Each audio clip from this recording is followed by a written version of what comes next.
একটা সময় বাবার সঙ্গে চাষের জমিতে হালের জোয়াল ধরতে হয়েছে মারুফাকে।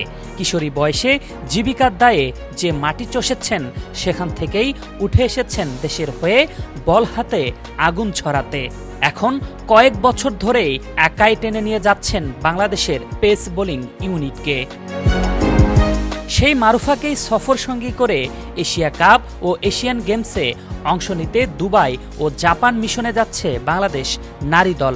আর এই দলের অন্যতম ভরসার নাম মারুফা।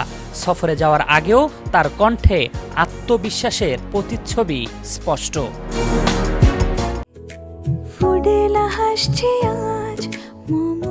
ফুডেলা একটি নাবিল পণ্য। মারুফা সাধারণত ইনিংসের শুরুতে বোলিং করেন এবং শুরুতেই উইকেট তুলে নিয়ে প্রতিপক্ষকে চাপে ফেলতে সিদ্ধহস্ত। তার চমৎকার ইনসুইং এবং স্বভাবজাত গতি বিশ্বের বড় বড় ব্যাটারকে পরাস্ত করে। উদাহরণস্বরূপ 2023 টি-20 বিশ্বকাপ, 2025 ওয়ানডে বিশ্বকাপ এবং 2026 সালের টি-20 বিশ্বকাপে দুর্দান্ত সুইংয়ের মাধ্যমে শুরুতেই ব্রেক থ্রু এনে দেন। বাংলাদেশের নারী ক্রিকেটের ইতিহাসের সবচেয়ে বড় কয়েকটি জয়ের পেছনেও মারুফার অবদান অনন্য।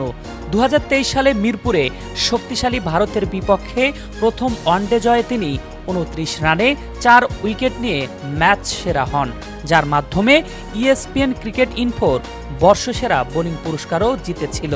এছাড়াও 2025 সালের ওয়াডিআই বিশ্বকাপে পাকিস্তানের বিপক্ষে প্রথম ম্যাচেই শুরুতেই জোড়া আঘাত করে ম্যাচ জেতাতে বড় ভূমিকা রাখেন।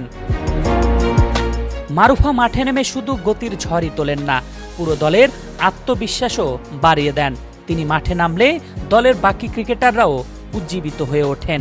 দারিদ্র্য ও তীব্র সংগ্রামকে জয় করে উঠে আসা মারুফা আজ বাংলাদেশ নারী ক্রিকেট দলের পেস বোলিংয়ের ভবিষ্যৎ সম্পদ। আরফিন জুয়েল, যুগান্তর স্পোর্টস।